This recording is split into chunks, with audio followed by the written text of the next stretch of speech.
Welcome to Legal Meets, a look at legal beyond the law. A podcast by Legal.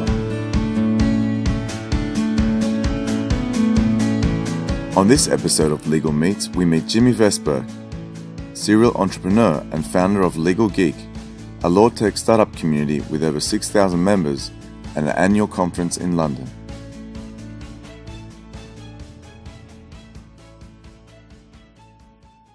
Hi everyone, and welcome to this episode of Legal Meets. I'm joined by Jimmy Vestbirk in the UK of Legal Geek fame. Welcome, Jimmy. Thanks for joining us. Thanks so much. Great to connect. So you're getting your day started. Everyone's left the office here in Sydney.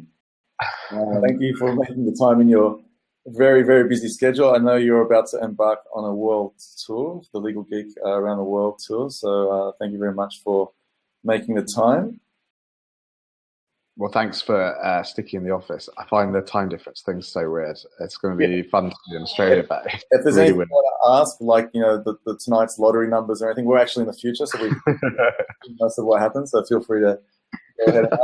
Actually, one thing we generally kind of ask our guests when we kick off the show is to try and get a little bit of an insight into the, I guess, the person behind either the legal industry, and I know you're not a lawyer, but basically you've spent a lot of time kind of talking to lawyers, dealing with legal tech startups, and quite a visible personality in the legal tech world.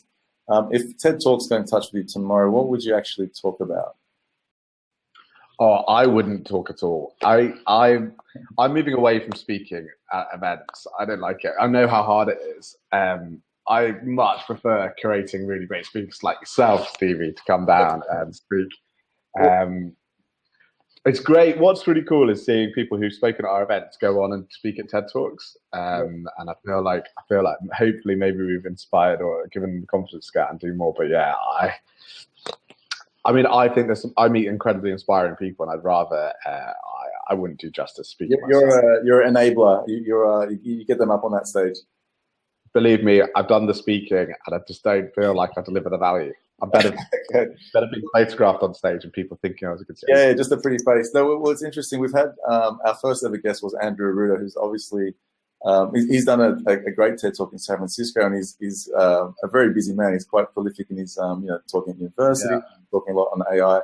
We've also had Kimberly Motley on the show, who I think her TED Talks had over maybe it's getting close to 1.5 million views about talking on access to justice, and she was one of the first foreign litigators in Afghanistan. So she's had a great time getting exposed through the TED network. But one thing I do know about you is that you like high fives, and Sam Glover, when he was asked from the lawyerist whether he would talk about something he's passionate about on TED Talks, he actually spoke about doing a sociological experiment about high fives. So maybe that's something the next time you see him, you should ask. Yeah, that is a great connection. And high fives, so the reason we do high fives at our events, and I kind of maybe going off on them a little bit, but we started very aggressively with them at events, is because it's a gender neutral greeting, right? And there's an awkward thing where you handshake, you kiss, you hug, you double kiss.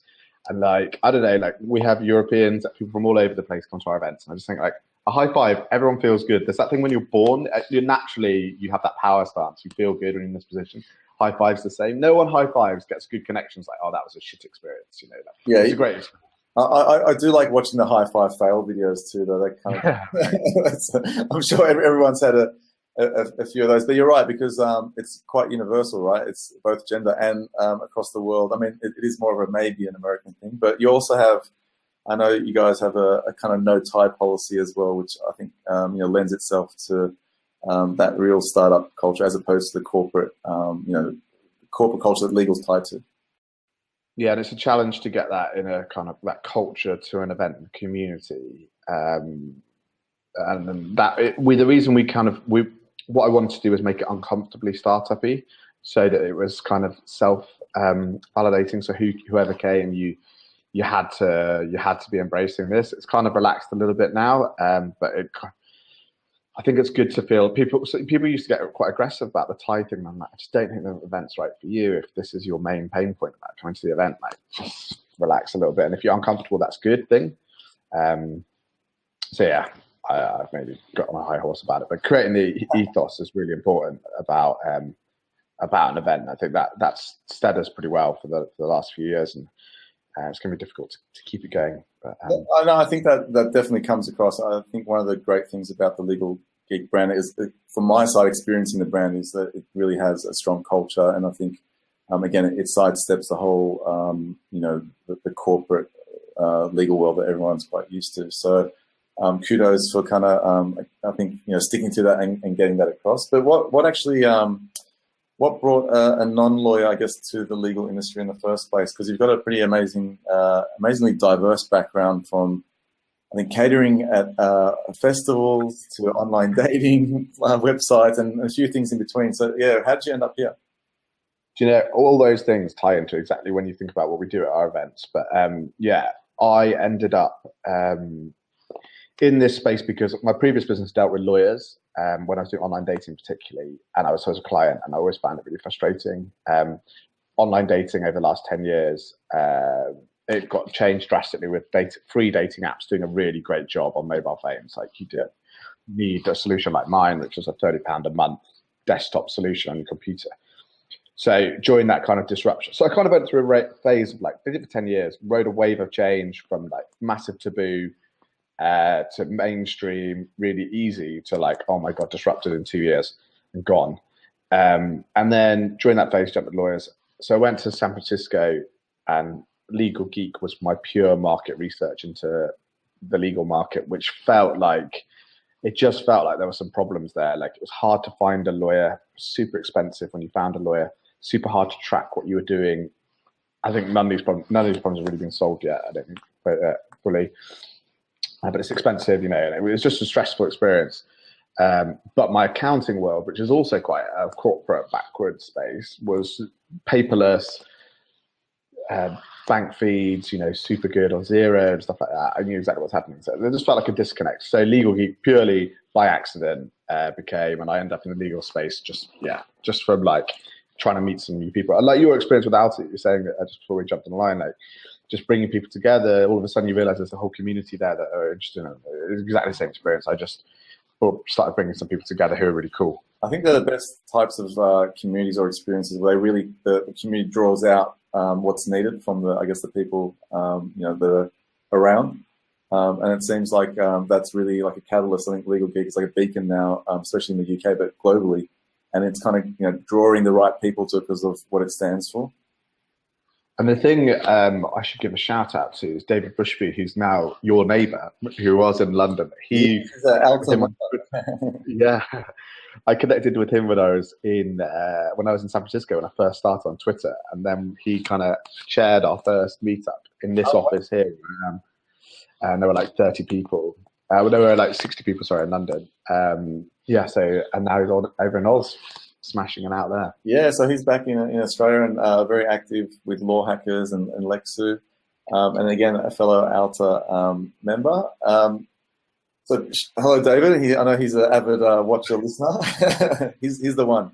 And then so I've been fortunate enough, to be. We were invited by Legal Geek. I think it was 2016. We came along, trekked over, and I was lucky enough to just coincidentally pair it up with a Liverpool Manchester United game at Anfield, which just happened to be that same week. And then so look, you could just tell there was this growing tide. It was this movement was kind of gaining momentum, and so it's gone from strength to strength. I couldn't make the last one, but I had a lot of friends that kind of went along to their first one and walked away, I think, saying it was the best conference that they've experienced. So we've spoken a little bit about it on the fringes, but tell us, what is the Legal Geek, I guess, movement, and what is the actual event, the conference?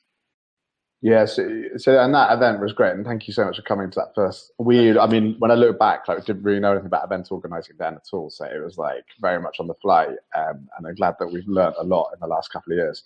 But that was a great event. There were 500 people at that event, and what we try and do with Legal Geek is create structure around the startup ecosystem that we're both in, and allow people who are interested to engage at an event format. So you can come along, you can meet 20, 50, whatever, however many startups, and you can just duck in. And we so the last, well, I'll just talk about the meetups and then we'll talk about the conference. So we do meetups every 3 weeks in London and around the UK. And we do them in series, so we try and solve problems. So we have a Women in LawTech series, and we're trying to increase the number of founders and mentors for entrepreneurs, entrepreneurial women. And then we have a Lawyers of the Future group, which is around students engaging with technology and their future. So not going and becoming a lawyer, actually going and becoming a legal engineer or a legal ops role or whatever, just like really positive. And then we do a disruptive tech event. So we did one on blockchain just recently. So we do all those events. They're all community. They're all free or very cheap to attend. And then all of that climatizes in our kind of conference, which is the one that you came to. The first one was 500 people. Last year we had 1,000 people, and then this year 2,000. Wow! So doubled every year. Every year was sold out. And so yeah, like you say, like it's really crazy event, really fun, and it's almost like a celebration of legal tech. So we got, last year we had 20 countries attend. This year we've had over that register already. Yeah, awesome. So hoping for a big party really, and just like cool. Like, I'm very lucky in that the legal profession is very big. I only deal with what I describe as the converted people. So they're people who know the change is going to happen. If people ask me if there are CPD points for attending an event, I say, I don't think the event's right for you. It's just like, if you're coming for that, you come for the wrong reasons. Yeah. People who are like really interested, really hyped come. So it's quite easy in a sense to create a good event because everyone's excited to meet up with everyone and bring everyone together. So yeah, that's kind of essence. But we have like a big startup alley, load of big speakers. Fun. Well, it sounds again like you're creating an international movement, and this next month sees you going on the Legal Geek Around the World tour that we mentioned, and you'll be stopping, which I'm very excited about, in Sydney and Melbourne. And ALTA, the Australian Legal Technology Association, is very fortunate to kind of be partnering up with you guys and hosting you while you're here, which is pretty cool. But you're also going to have a startup, I guess, pitch competition at those events, and the winners will actually be able to go in the draw to come to attend the actual Legal Geek conference in October. Yeah, exactly. So I think you completely right about the kind of international aspect to this. So to me, LawTech has no borders, and Nexel Labs, a shout out to Nexel Labs and Nexel Ventures, are a partner on this world tour, and have been amazing. So like last year, I spoke to them about going around Europe in a camper van, VW camper van, and like meeting some startups, and they were like, "Yeah, that sounds really cool." I was like, "Wow, I was expecting that." Yeah. And they went on that tour with us, and we're amazing. And Julian, the innovation team, was at all our events, and we met a load of cool startups in Europe. And then on that tour, I realised, God, there's so much happening. And we're in a bubble in London. It's really easy in London in many senses because down the road from here, there's a square mile, and I can pretty much walk around and see every law firm that I would need to see for the next 10 years. You know, yeah, like all the European heads are there. Like, it's super easy. But we're in a complete bubble, and it's really good to get out. And I learned that. And then this year, we realised we actually had a team from Gilbert and Tolburn come over to the hackathon we did last year, and I was chatting to them, and I was like, "Wow, there's so much happening in Australia." But inspired by our European tour, there's so much happening in Australia. But it's such a long way away. I don't expect the startups to come over here to London. But we have a great market here, right? And the Australia and UK market is very similar. I actually know that from my dating days.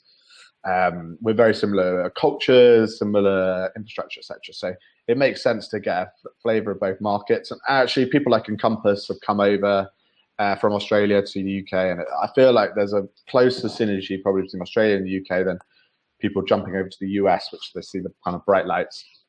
So yeah, that's why we're coming to Australia. We're really interested in becoming Nexel Labs again, and we're going to do like a pitching competition with you guys. And Stevie is really, although Alta, but very much you've really helped with this event. So we're just keen to meet up with any startups, and then a bit of a pitching competition, and then you'll be eligible, the winner to be eligible to get a travel grant and an exhibitor space at the conference, which we talked about earlier. All right, awesome. I think Legal might have to get up. There might be another football game that I need to go over to. Yeah. It'll be good to have expenses paid this time. But look, it's exciting. So I know there's a huge groundswell. Just recently I was asked to write a chapter for this global legal tech book that's been, I guess, syndicated into English out of Germany. And then just doing that summary, I was just going through what the law firms have done, what's happening. And there really has been like a watershed, I guess, kind of past year where, again, Altiform legal hackers finally, had a Sydney kind of, I guess, chapter. You guys are coming over. There's so much of the law firms of, in Australia from Allens have won a lot of awards internationally for a lot of the projects they've done. Again, bringing platforms like, Logic, Kira, and doing cool things with those. The Law Society themselves did the Flip report, which was, basically, 101 points basically on where to, I guess, tackle and improve. And then this was a year or almost 2 years of researching, doing panels with the legal industry itself to find out what was wrong. So it's very thorough. So all of these things are happening. The College of Law has the Centre for Legal Innovation. So, and again, I can see from afar that the UK has a similar thing with what's happening with the groundswell of, I guess, interest that you guys are experiencing, all the peripheral events and the movement that's happening. So it's a very, very cool time to be in legal tech. I think, and exactly the same things are happening that you just said. So University of Law, which previously was College of Law here, Law Society doing stuff, the incubators, more and more. I mean, it's a lot of incubators. So we just partnered with the Barclays incubator that's launched here with 10 law firms, the Law Society, UCL, Codebase. There's like a whole bunch of people, and there's a cool space being. It's not actually with the launch parties in a couple of weeks, but application open. So yeah, there's cool. There's a cool groundswell. And like before that, there was Al Nova doing Fuse, an incubator space. There was Mish Gondoré doing MDR Labs, which is more of an accelerator program.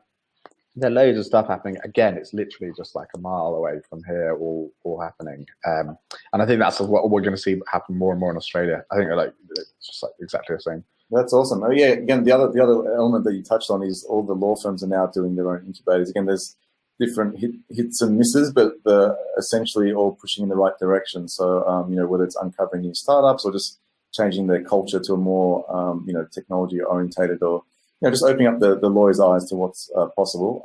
I think it's all having a very positive impact. And I don't know how you juggle all of the things that you've just mentioned, because it sounds like you've got a lot going on between the events, the world tour, and all the various different projects. But you actually, for a short time, I guess you did it was maybe the online dating for paralegals you kind of did. It was a marketplace for paralegals called Flex. And so you've kind of, I guess, lived and breathed the startup life and the legal tech your experience. What did you learn from that? What was that kind of like? Take us through, I guess, the highs and lows of kind of that experience. Yeah, so I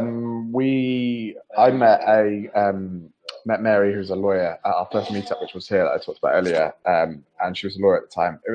And we went on, raised some money, and built that, and that's going really well. I've kind of stepped back from that now, but that gave me the experience of raising money.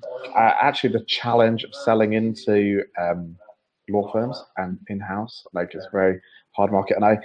And now I'm kind of a bit removed from that. We did an event a couple of weeks ago with in-house and the startups I brought together with some in-house community, and I forgot how hard it was. I'd like completely been removed from it. Of trying to get sponsors and stuff for events, but it's a bit of a different sell, and yeah, it's so difficult. So it's important for me to check myself, but I'm glad I've had that experience to reflect on.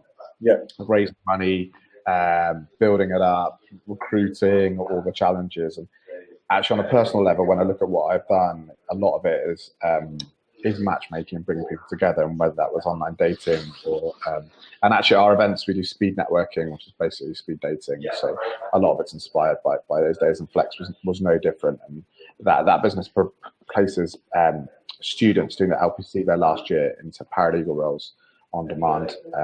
It's been a great ride. And then basically I really enjoyed in the events though, and this part, so I'm 100% focused now. For the first time in my life, I'm 100% focused on one thing. I think, again, it takes often a long time and many different doors opening and closing to find out what you really like. But it seems like your, I guess, purpose, like you said, is very clearly defined as bringing people together and the magic that happens around that, and doing it in legal tech. I guess the zeitgeist, everything's kind of right. There's the law firms are more open than they've ever been. I guess disruption is kind of, you don't get to opt in. It's just happens with or without you. So the law firms are finally starting to listen to their clients' demands and also trying to keep up with the level of disruption that's happening out there in the market. So it's great that you, again, are very focused, because I think, again, there's a lot of good coming out of it for everyone. Yeah, and I think it's the start of the journey. I think there's definitely 5 more years of work to go into this space to really make a difference, and that's from the startup side and the law firm side. But we're seeing anyway. That's what I'm seeing here is a lot more law firms, as well as those incubator things like ring-fenced innovation budgets on big law firms. I kind of credit where credit's due. I've kind of had a healthy skepticism for a lot of the things I've seen, but it seems to be sort of a higher level changing of culture. I think that's the main thing. If law firms can change the culture, it'll be forgetting what the startups are doing, and then startups enabling that those pockets of value. It's going to be really interesting 5 years. So hopefully we can ride that wave a little. I'm sure you will. I think again, the wave is very far from crashing, so it's kind of just picking up speed. So it'll be an exciting ride. With again, the matchmaking, again, it's a common theme, but also it's, I guess, going back to purpose. As part of Legal Geek, you've got an initiative called Law for Good, which is something that I've kind of again had seen from afar, but only in recent times have become more familiar with. So I guess you can tell people more about it, but it kind of serves, I guess, a little bit of a consulting purpose for non-for-profits and people that are trying to help others in the legal world. Do you want to tell us a little bit about kind of how those projects kind of end up with you and what you're doing in that space? Yeah, it's something I'm really proud of, actually. So it's our not-for-profit called Law for Good. We started with hackathons. We did a hackathon. We have law centres in London or in the UK, where like law firms, charities that provide free legal advice to people in the community. But they're funded by charity, by like donations and grants and stuff, which is going down. Well, donations not so much, but the grants from councils and stuff like that are going down. So they're really struggling financially. And what we did as a hackathon for my local law centre around, there are a lot of onboarding problems and stuff that could be solved with technology. And what we found off the back of that hackathon that was great, and Freshfields won that and then became our headline sponsor for all of our events. And it was amazing. They really just like off their own bat, just joined this hackathon that when we had nothing, before the review was going. So it was like really amazing. What we found was loads of lawyers and coders and techies want to donate time to legal charities in a technical sense, in a business sense rather than a kind of lawyer sense. So we've created a network to allow coders and techies to donate their time to legal charities in the same way as pro bono lawyers. So we match projects. We did a website for litigants in person, and we did it in a really simple way, right? So we're not like trying to build something really complicated. We want quick wins. So we just built a Squarespace site for like a really crap brochure site that rebranded it, new content, made it really accessible, and then we trained them up on how to manage a Squarespace site. So it's super easy, super scalable, super cheap. And that was a great win. And we're doing more and more of those projects. And then we use the hackathons as kind of a builder for our database of volunteers. Yeah. So a quick summary of it. So there was was it the UK Courts that was the larger hackathon that you guys put on? Was that through Law for Good? Yeah, well, our arm what that was, but we organised that with Richard Susskind, SCL, which is the Society of Computers and Law, and the UK government, the MOJ, or the judiciary, and that was specifically to look at online courts. And that it was a law centre thing, but that was looking at, hey, there's a huge access to justice play around the court system needs revolutionising, and there's a big movement for online courts and ODR globally. Selling it into governments is quite tricky, particularly when there's old infrastructure and there's no money. But it's the first time I've been exposed to that. I wasn't aware of it. We got asked to help out on the kind of because we've done hackathons before. And it was great. So that's why we had the Australian team come over. We had a team from Russia and all over. And that was amazing. We had 200 people attend. And literally, I've never done an event where we had 198, I think, out of 200 people arrived. Like everyone turned out. Wow. That's awesome. That's awesome. Yeah, so I mean, it's one of those things, like you said, you open that door and it's only then when you see the kind of mess, when you lift up the covers where you don't realize how big a problem it is, how congested the courts are. In Australia, like family law, is 2 to 3 years, I think it is, in terms of behind kind of where it should be in terms of the congestion. And there's, I know, from legalist perspective, we're talking about this kind of technology for, with the Ministry of Justice over there, where you've got basically, I think it was only 2 months ago, you had the first dial-in kind of video conferencing call as a test. And that went really well. And that's another way to obviously remove, the friction and congestion, even the time in travel and transit. So there's cool stuff coming, but it's legacy systems that need to be replaced. So it's slow. Yeah, and I think there are other government people, from what I understand, on this world tour, we're going to Singapore as well. But from what I understand, they're doing some really cool things around online courts, etc. there, and in Dubai as well. I've heard things. I'm very much on the fringes of this, but I think globally there's some really interesting stuff, and certainly here in the UK we could learn more or leverage those case studies better. Hopefully some people get some traction, and then it will bring about a kind of greater change to the area. You're completely correct. I think in Dubai and also again Singapore, I mean even the US, there's been a few trials and they've significantly already reduced the congestion and the wait time. So it's possible, right? So it's just a matter of getting the right people in there to actually and the right technology. So hopefully that causes a significant change. Actually, which is one of the other things I want to ask you is, since you've actually gotten into this space, what have you seen as the significant changes? Is it more the law firms buying attitude? Is it just the technologies and more startups? What have you noticed that really has changed in the legal industry since you've been involved and since Legal Geek's come to fruition? It's a good question.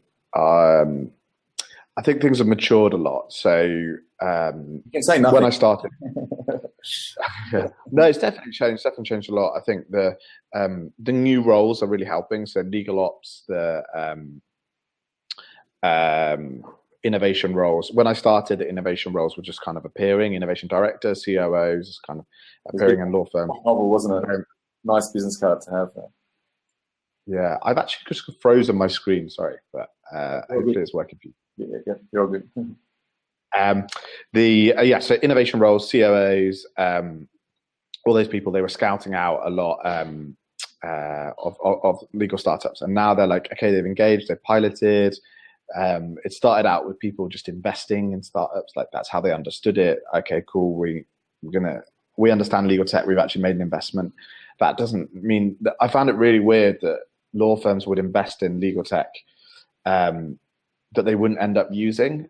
So it was easier to raise money than get a pilot going in a law firm, the same law firm. It just didn't make sense to me. So so now it's moved on a lot, and there's a lot more focus on actually doing stuff. But it's really early stage still, and I think case studies like Luminance that have come through, there've been a lot of big raises, relatively big for legal, like 10 million in the last year. That's a big change. I'm meeting a lot of investors that are looking to write checks up to sort of 30 million, which before we were talking about 500,000. Now we're talking serious people looking at it, and those serious investors have big legal fees. They understand the pain point. They go through it every time they buy or invest in a business. There's some real challenges. So yeah, I think it's just a maturing market. I think the sales cycle still is ridiculous, and there's still a big education piece. I mentioned it earlier, but I touch on a very small subset of the market that are really converted, really engaging with this. And sometimes I check myself when I go in and meet the lawyers who are doing stuff who are like, we're in the trenches, we're doing that. You don't understand it. And I don't understand it. And I haven't been there, so I'm not the right person to comment, but there is a big challenge to change that culture.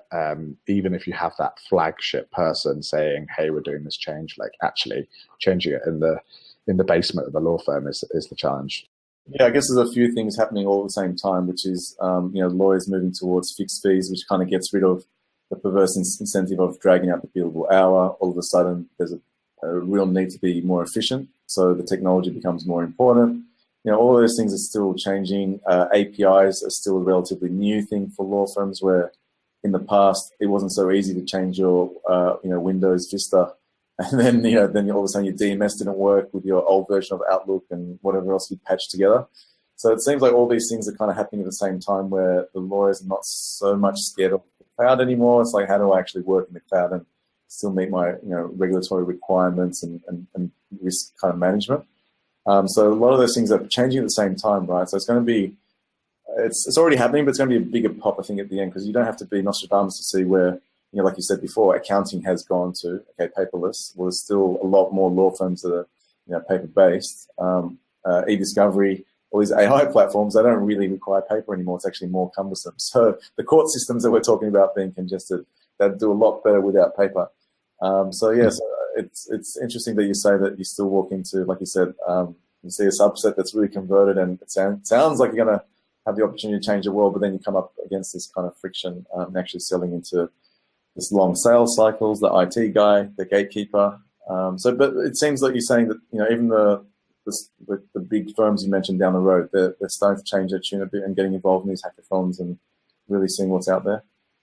Oh yeah, I mean, the big firms are really getting it. I think the interesting thing over here is we have ABSs, so we have the accountancy firms like EY, PwC, and others kind of coming into the space, entering the legal market. They're creating new culture. They're just choosing the right lawyers who match their mindset. And they're saying, what should a law firm look like? What technology should we do? We're starting from now.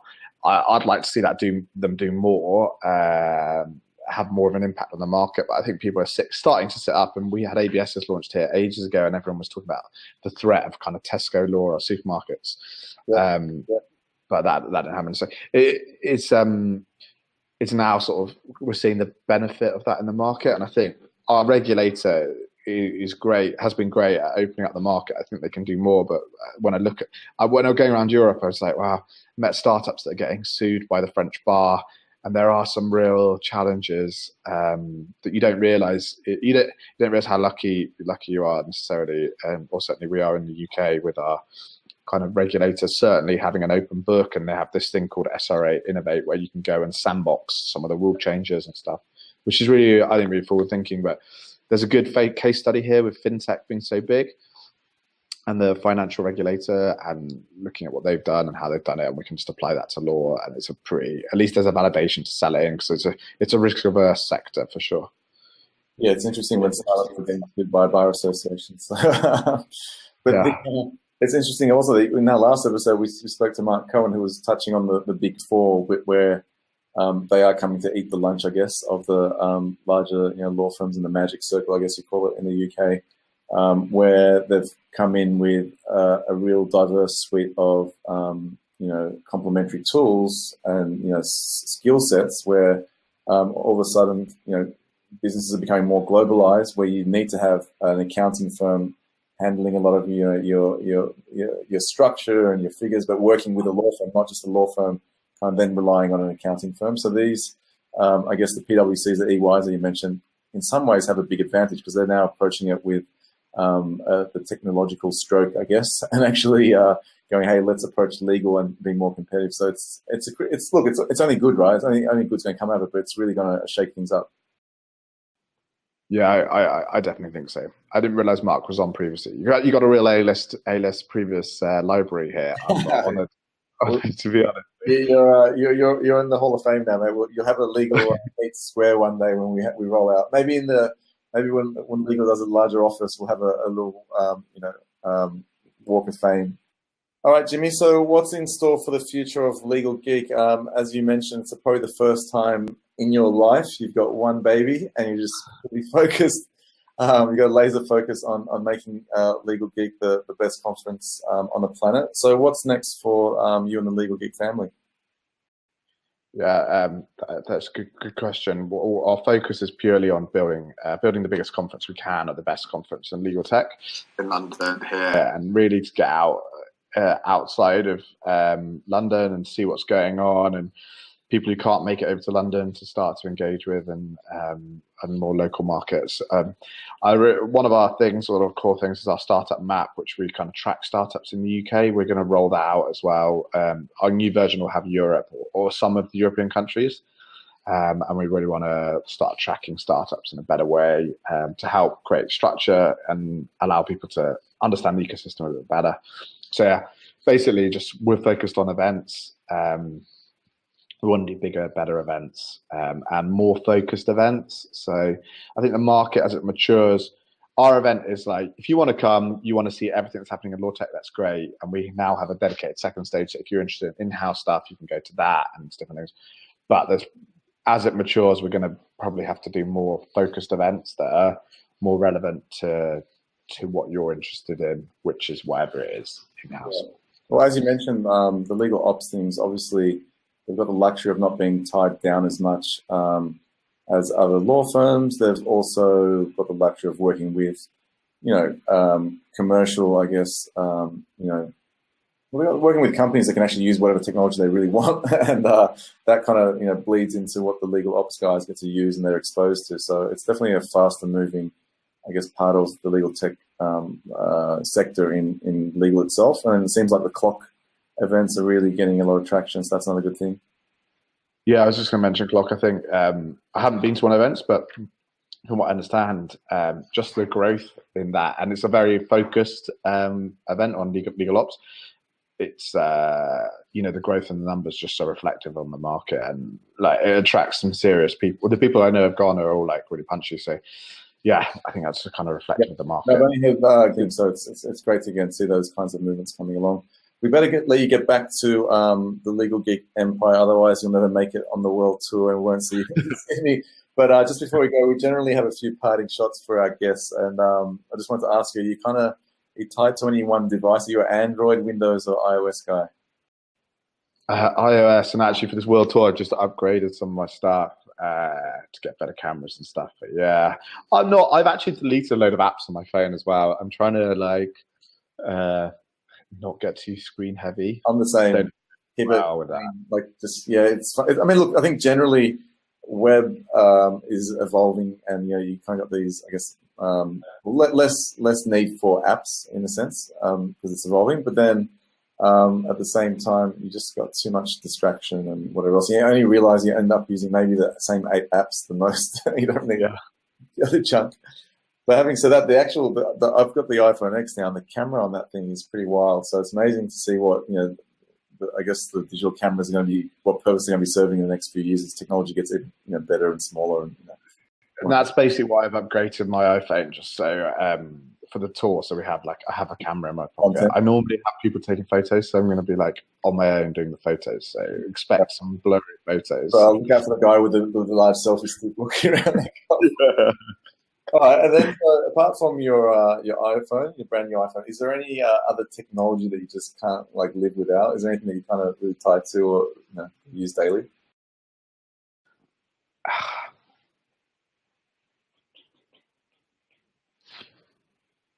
Those headphones look pretty fancy. I upgraded these on a flight recently. I really want some sound equalizing headphones. That would be a treat. I'm pretty light, I think, on what I do. I try and I don't use a tablet or anything. I just use my laptop. So the tech, in terms of either have you ventured down the whole HomePod or Alexa or any of that voice automatic? Oh, I'll tell you what I do have. I have the lights that you can control on your phone, LED lights, the Philips Hue lights, and whenever you bring someone around, it's so banging to change your lights. They're it blows their mind. I'm kind of like you work on girlfriend loves it. Yeah.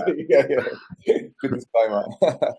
You can link it to your music and stuff. It's really, really cool. But I'm probably behind the curve on that compared to the real gadget people. But it's still cool. Yeah, no, because I guess now you can hook those up to the voice activated. Whatever. Put on the dinner lights or put on the disco lights, whatever it is. So, all right, very cool. Actually, today was it today? I think today for the first time I saw Facebook has actually announced they're doing online dating. So they're rolling out their version of Tinder, which will be an opt-in thing, but it's dangerous times, So it's. I find that a really interesting announcement in light of all the stuff going on at the moment with data privacy and stuff. To then announce a dating site, I don't know. It's too soon. It's too soon. I think whilst everyone's concerned, even Cambridge Analytica has declared bankruptcy, but what people don't realize is Emma Data, the other company that magically appeared, is the same guy. So not necessarily dead. But like you said, it's kind of like people still have that bad taste in their mouth, and to come and say something that's quite, personal and kind of like, privacy driven in a sense, people's dating life. I think they've quoted about 200 million people that, again, have a single status on their profile. So there's a large market, and it'll be an opt-in product. But again, it's pretty, maybe it's one of those things like they're just distracting people while, there's, all this commotion. Yeah, I mean, I think actually it's not a bad move because their markets, a lot of Facebook users are getting are on the older side, and actually Tinder's market is quite is a millennial generation. I don't know, I'm a bit out of the loop with it, to be honest, but I feel like that kind of older divorcee market might be quite good for them to do. All right, so we'll see how that all plays out. So where the people are swiping. Again, it's something that is happening in the legal industry as well. Like the platforms, you mentioned Flex, there's a whole host of platforms. David's platform, Lexu, they're essentially matching platforms, right? So legal services are becoming more on demand. It won't be far off where you're kind of talking to a device and asking for legal advice. Tom Martin's got Larissa, which is the voice-activated, divorce bot. So there's a lot of access to justice, I guess, plays with that kind of technology. That was a great segue back to law, by the way. Yeah, sorry, I was just worried where it was going. You smashed that. Well, just finally, look, we'll let you go. But I saw you having a cup of coffee before. I'm trying to snatch. I'll be having a beer with you when you're in Sydney. I'll keep those things. But is there a morning ritual that kind of keeps you sane, or that you kind of revert to? I am one of those people who gets into something and then tells everyone about it. So I'm really glad that you've asked, because I'm a NutriBulleter as of the last 2 weeks, and everyone in the office has been like, "You are so going to stop doing that, immediately." And I keep doing it. So I have a NutriBullet every morning, which is, I just feel so healthy, So what is it? So I put in spinach, black blueberries, some chia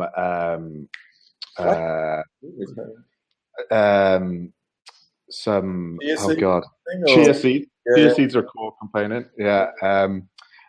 Soy milk. They're a nightmare to clean, though. They get stuck at the top, which I definitely haven't mastered it yet. I think I'm looking over there to try and remind myself. I think with the chia seeds is to soak them overnight, so they kind of like release the good fat, and then they'll blend. This is what Andre told me. Yeah, this is what Andre said. Because in Australia, everyone gets up, don't they, and do this sort of thing, go on the beach and work out. Unfortunately, I live in Bondi Beach, which is kind of like, it's not the Venice. The mecca of that. But it is. It's essentially the joke is like you'll go and have a kale smoothie, and well, you do over a beer, but it's like everyone's walking around in activewear, everyone looks after themselves, they're ultra healthy. They're doing all the bad things, but wearing activewear, which makes it feel good. Wine, it just feels, like you're about to go on a walk, or you might have to walk home because you can't drive home. It's for something, whether you have to run from the police, whatever it is, you're always dressed and ready to go. So I can't wait. Oh no, yeah, we're really looking forward to kind of having you over, and can't wait to kind of see the pictures and see who kind of makes their way over to the Legal Geek event. And hopefully Legal is there in some way, shape or form. But thanks again for making time again in your busy day. I'll let you get back to probably make yourself a smoothie first and then get back to telling everyone what to do. It's great. I really enjoyed chatting, and I'm so glad we're still connected from like a couple of years ago. You've been involved right from the start, so it's cool to see everything going for you back in Australia as well. So yeah, I'm looking forward to seeing you again. Thanks, Jimmy. We'll see you soon, mate. Have a good day. Cool. Thanks. See you. Bye.